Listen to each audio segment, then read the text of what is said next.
out more, but there is an adventure in volunteering for recovery efforts like after Hurricane Ida and other storms, but we don't want you to deploy by yourself. You want to make sure that you're with a well-equipped and organized group. That's why we go to Volunteer Mississippi to find out the next steps. Joining us today on Good Things to tell us more is Mr. Gary Matthews. Hey, Gary. Hey, how's it going? Well, can you hear me? Yeah, I can hear you, and I appreciate your time on such short notice. I know you guys are busy, probably busy before the storm even started to come in, knowing that Mississippi was going to show up for their brothers and sisters after everything settled. But we want to make sure we do that in a good way, in a organized way. So, from your standpoint, what are just some of the pointers that you try to remind people when it comes to volunteering efforts after a storm? Ooh, well, first and foremost, I like to remind people to not self-deploy. That's key. We coordinate through our local hub network, which I'll get to in just a second, and through our emergency managers. So, and through an organization called Volunteer Organizations in Active Disasters, VOAD. And those three places, they are really good at making sure that where the need is, we send people to. If you have a chainsaw and you know how to use it, we want you, but we certainly don't want you to go out on your own and cut things up and us, one, not know where you are, and two, not be able to use you in a place that has a need right now where you could be in a place that has a need but we could wait for. We have a triage thing in place for that. So we ask that you don't self-deploy because it puts you in danger and we don't know who you are or where you're at, and we can't use you to the best of our abilities when we coordinate. So don't self-deploy. Number two, we also ask that you are in this active COVID environment, that you're well aware of your status. If you're not feeling well, if you're sick, if you're coughing, if you're running a fever. And this is just true not for COVID, but for any time of the year when there's a disaster. Today, we have a heat advisory.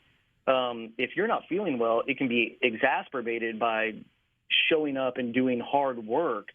We want you to be aware of your conditions and your abilities before you show up. And those two things are probably the primary things that we want for you to consider before you even go to the internet or pick up a phone and give us a call. Those are great tips to think about, Gary, when we're thinking about volunteering for anything. And I think you're right. I mean, so many of us just want to pack our bags of the things that we have because we know we can be useful and just start helping neighbors. But there could be a more organized way to make sure that those who need it, acutely, should I say, get more chainsaws headed in that direction, and then sort of be able to go where we're most needed. So what are the volunteer opportunities for us now? I mean, are there any? I'm not as connected as you are, Gary. So what are you requesting or asking of Mississippi? Well, today, what we want to know is who's available. We are, I actually just left a phone call with MEMA, which is Mississippi's Emergency Management Association, and we are in the process right now of triaging all the local areas and figuring out what is the greatest need and where. So what we want to know is who's available and what's available. So we have kind of two buckets to work from. Bucket number one is physical labor. What do you want to do? Where can you provide? Quite frankly, in almost all 82 counties, there's a need of some sort. So what we're asking is that you go to MississippiHubNetwork.com. Find the local hub near you and log in. If your heart is really getting down to the coast, go to the Mississippi Gulf Hub Network and log in there. And I believe we're going to put up on SuperTalk Radio some links for you to follow real quickly. The other thing is that cash. We are about donations, and there is coordinated through the Community Foundation for Mississippi. There is a community response and recovery fund. We use that for Hurricane Zeta. We use that for COVID. And those kind of funds produce the ability for us to stay in the field longer, feed people, buy tarps, buy blankets.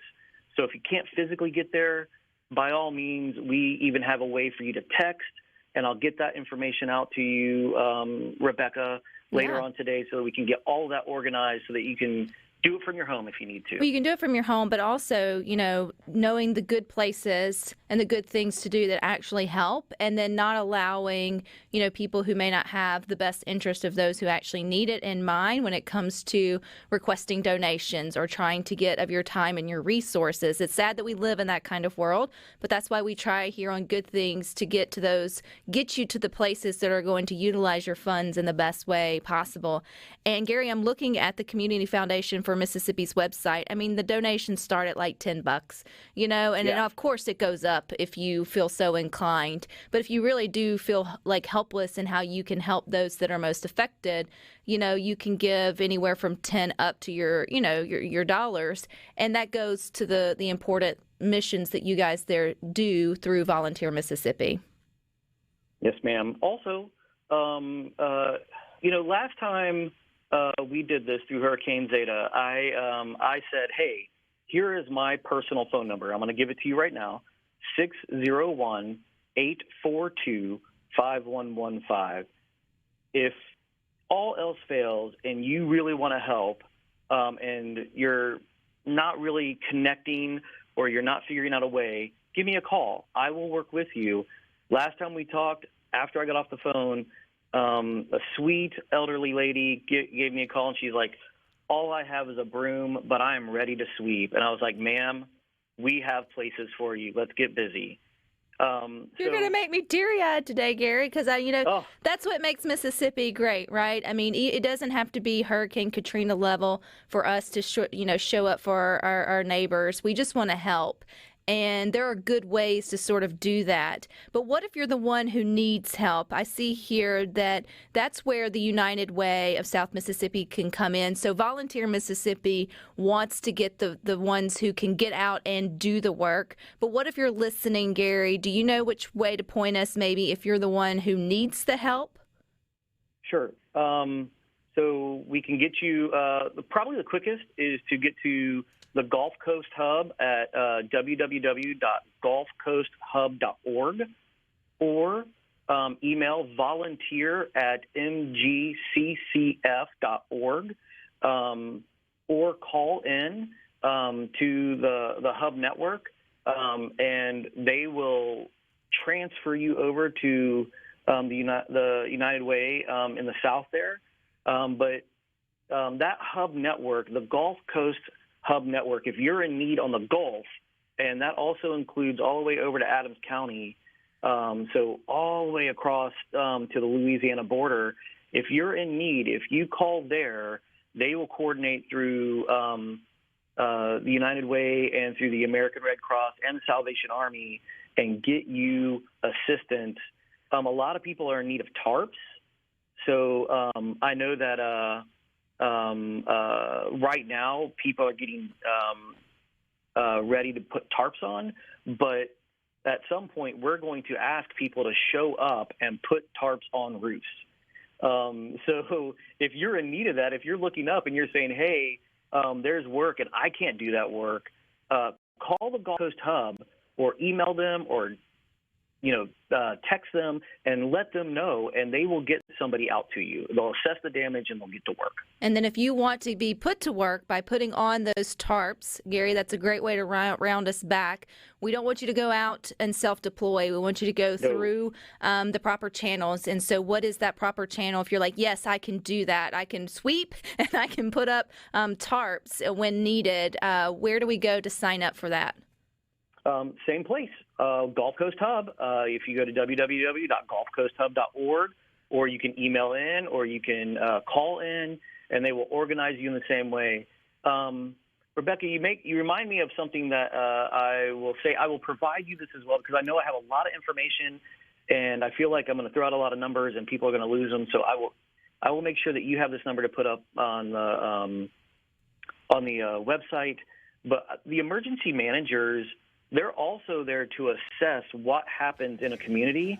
So if you've received any damage from Hurricane Ida at all, whether it's water damage, a broken window, a tree's fallen down in your yard, you've received damage to a car. If you've received any damage at all, you should contact your local EMA before you do anything and let them come up there and assess it. They will make documents of what's gone on, but it helps you, it helps your community when we claim this in a greater disaster portfolio. Gary, so much good information. I'll make sure I take every bit of it, put it in a format that we will link to online and on the Good Things Facebook group. But I appreciate your time. This has been great information. And you're welcome back anytime when you've got good things to share with us on how we can help. But thank you. Yes, ma'am. All righty, you guys stick with us.